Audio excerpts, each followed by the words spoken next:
కరుణా సింధుడు శౌరీ వారి చరమున్ ఖండింపగాన్ పంపేయే సత్వరిత కంపిత భూమి చక్రము మహాజ్యేతి విస్ఫులింగచ్చఠా పరిభూతాంబర శుక్రమున్ బహువిధ బ్రహ్మాండ భాండచ్చఠాంతర నిర్విక్రమున్ బాలితాకిల సుధాం చక్రమున్ చక్రమున్.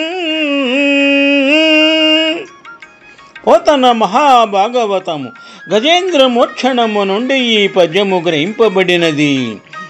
గజేంద్రుడు సరస్సులో మకరి చేత బాధలు అనుభవించిన సందర్భమున శ్రీ మహావిష్ణువు రక్షణార్థము సుదర్శన చక్రమును పంపి రక్షణ చేసినారు.